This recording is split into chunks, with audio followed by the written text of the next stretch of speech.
नमस्कार मंडळी, महाराष्ट्रीयन मेजवानीमध्ये आपले खूप खूप मनापासून स्वागत। तर आज आपण खूप जास्त पसारा न करता फक्त 10 मिनिटात चमचमीत अशी मटकीची भाजी बनवतोय।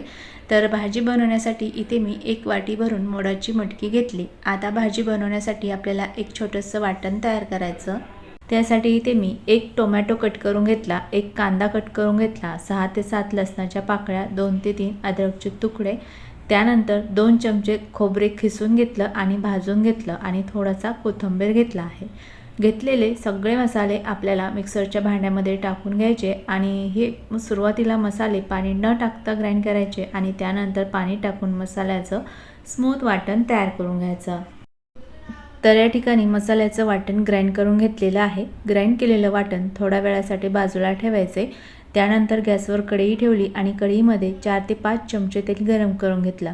गरम तेलामध्ये ग्राइंड केलेलं मसाल्याचं वाटण टाकून घ्यायचं। तेलामध्ये वाटण मिक्स करून हे वाटण मध्यम आचेवरती 2 ते 3 मिनिटं छान परतून घ्यायचं आहे।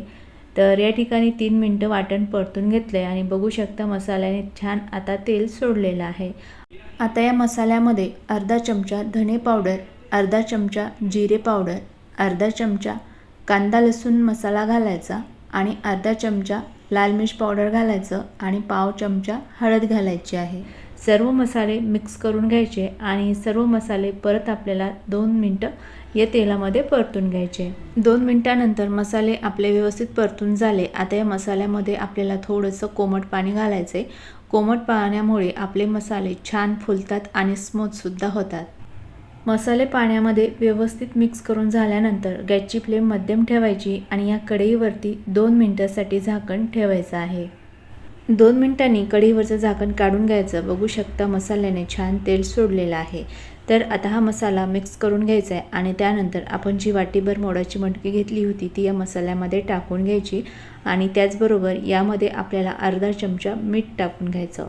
मीठ आणि मोडाची मटकी मसाल्यामध्ये मिक्स करून घ्यायची आहे आणि या मसाल्यामध्ये मटकी आणि मीठ व्यवस्थित मिक्स करून झाल्यानंतर परत गॅसची फ्लेम मध्यम ठेवायची आणि या कढईवरती 2 ते 3 मिनिटांसाठी झाकण ठेवायचं आहे। 3 मिनिटांनंतर कढईवरचं झाकण काढून घ्यायचे आणि मटकी मिक्स करून घ्यायची आहे। मसाल्यामध्ये 2 ते 3 मिनिटं अशी मटकी वाफवून घेतल्यामुळे मटकीची चव छान लागते। तर मटकी मिक्स करून झाल्यानंतर आता मटकी शिजण्यासाठी आणि भाजीच्या ग्रेव्हीसाठी आपल्याला या भाजीमध्ये पाणी घालायचे। तर थंड पाणी न घालता इथे सुद्धा आपल्याला कोमट पाण्याचाच वापर करायचा आहे। तर सुरुवातीला इथे मी अर्धा ग्लास कोमट पाणी टाकून घेतले आणि त्याचबरोबर थोडासा कट केलेला कोथिंबीर घातलेला आहे। भाजी मिक्स करून घ्यायची। तर तुम्ही बघू शकाल भाजी मिक्स केल्यानंतर थोडीशी ग्रेव्ही घट्ट वाटत आहे, त्यामुळे भाजीमध्ये परत थोडंसं पाणी घालायचं आहे। खूप जास्त सुद्धा पाणी घालायचं नाही, कारण मटकीची ग्रेव्ही आहे ती थोडीशी घट्टच असते, त्यामुळे थोडंसं पाणी घालायचं। भाजी मिक्स करून घ्यायची आहे आणि मिक्स करून झाल्यानंतर कढईवरती झाकण ठेवायचं आणि ही भाजी 3 ते 4 मिनिटं मध्यम आचेवरती शिजून घ्यायची आहे। 3 ते 4 मिनिटांनंतर कढईवरचं झाकण काढून घ्यायचं आणि बघू शकता भाजीच्या वरती मस्त तर्री आलेली आहे।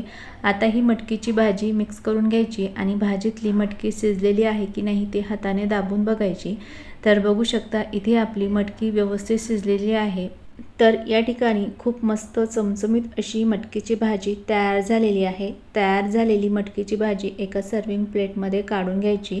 भाजी बनवायला फार जास्त वेळ लागत नाही, खूप सारा पसारा सुद्धा होत नाही, फक्त 10 मिनिटात चमचमीत अशी मटकीची भाजी तयार होते।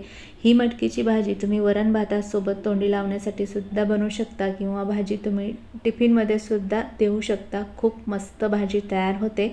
तर अशी भाजी नक्की करून बघा आणि तुम्हाला ही भाजी कशी वाटली कमेंटमध्ये नक्की सांगा। रेसिपी आवडली असेल तर रेसिपीला लाईक आणि शेअर करायला विसरू नका। परत भेटूयात पुढच्या व्हिडिओमध्ये, तोपर्यंत बाय बाय, टेक केअर।